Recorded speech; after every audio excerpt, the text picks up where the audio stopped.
मुरादा साहब, क्या फैसला सर फिर किया आपने तालीमी इदारों के बारे में? आज भी एक मीटिंग हुई, अब 23 नवंबर कहा जा रहा है तब हतमी फैसला होगा, लेकिन क्या चीज़ इस फेवर में जा रही है कि फौरी बंद कर देने चाहिए और किस चीज़ की वजह से आप डिले कर रहे हैं? देखिए, मैं आपको इसमें बताऊं कि कल मैंने पूरे 36 इजला के बुलाए हुए हैं, जो हेड्स हैं हमारे, उनसे मैं पूरी एक डिटेल डिस्कशन उनके साथ बैठ के करना चाहता हूं बिफोर मेकिंग एनी डिसीजन। क्योंकि देखें, जो रिजल्ट्स हमारे पास स्कूल्स और कॉलेजेस वगैरह के आ रहे हैं, उसमें मैं आपको एग्जैक्ट नंबर बता देता हूं। 550 केसेस हमारे पास आए हैं, हमने 2 लाख से ऊपर टेस्टिंग की है। अच्छा। और मगर देखें, क्योंकि जब मैं एनसीओसी की मीटिंग में पिछले हफ्ते था, तो जो ग्राफ है ऑब्वियसली वो स्पाइक की तरफ जा रहा है। हमें देखना पड़ेगा। मैं आपको एक चीज तो गारंटी से बता दूं कि compare to markets, offices, malls, बाकी सब चीजों के मुकाबले में स्कूल्स में सबसे ज्यादा एसओपीज फॉलो किए जा रहे हैं। ठीक। सो मगर फिर भी आई थिंक कि कल की मीटिंग के मेरी बात एक हतमी फैसला तकरीबन हम उसकी तरफ चले जाएंगे, जो कि मंडे को फिर हम ऑब्वियसली अनाउंस करेंगे। मगर मैं आपको बता रहा हूं कि I mean the situation is not good, तो इसकी हमें देखना पड़ेगा कि किस तरफ जाना है। नहीं तो कोई आप फिर जल्दी फैसला करना होगा ना मुराद साहब। यानी आप देखिए, सर्दी की शिद्दत में भी तो इजाफा हो रहा है ना, उसमें फिर इन्फेक्शन का रेट भी बढ़ जाएगा।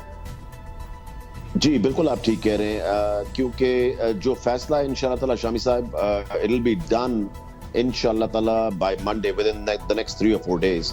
सो क्योंकि इसको हम ज्यादा डिले कर नहीं सकते, और अगर हमने स्टैगर करके बंद करना है या हमने राइट अवे बंद करना है, इसका फैसला मैं तो मेरे ख्याल से इंशाल्लाह ताला कल शाम तक या परसों तक खुद कर लूंगा। ठीक हो।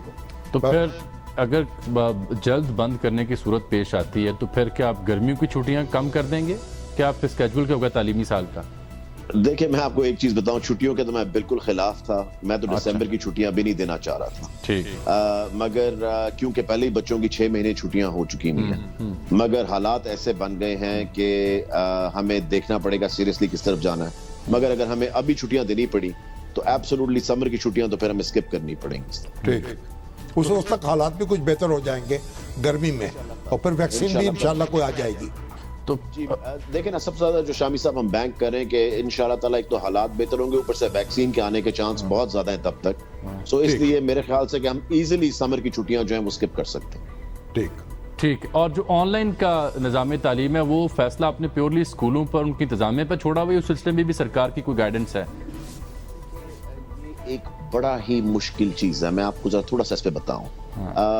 जो प्राइवेट स्कूल्स हैं, महंगे प्राइवेट स्कूल्स हैं, उनके लिए बहुत आसान है ये कहना जी कि कर दें और ऑनलाइन एजुकेशन। जब आप जाते हैं गवर्नमेंट स्कूल्स के ऊपर तो 60,000 गवर्नमेंट स्कूल है और 60,000 ही प्राइवेट स्कूल है। मगर उस 60,000 प्राइवेट स्कूल में से 80% स्कूल वो हैं जो 70% स्कूल वो है जो 5,000 से फीस कम वाले हैं। उधर कोई ऑनलाइन नहीं है। सो आप ये देख लें कि 1,20,000 स्कूलों में से 80% स्कूलों के अंदर या 85% स्कूलों के अंदर कोई ऑनलाइन पढ़ाई नहीं होनी। सो अब इसके लिए जो मैं प्लान कर रहा हूँ इंशाल्लाह ताला वो ये है कि जिस तरह हम गर्मियों की छुट्टियों का होमवर्क नहीं देते, हम इसी तरह छुट्टियों का होमवर्क दें। और जो हमने तालीम घर शुरू किया था जब पिछली कोविड की छुट्टियां हुई थी, तो वो टीवी पे सुबह 8 बजे से लेकर 2 बजे तक चलता था, और हमें लोगों ने तस्वीरें भेजी थी कि उनके बच्चे बैठ के टीवी के सामने बैठ के वो पढ़ रहे थे और देख रहे थे पूरे पंजाब से। हमें केबल ऑपरेटर्स ने एक फ्री चैनल दे दिया था।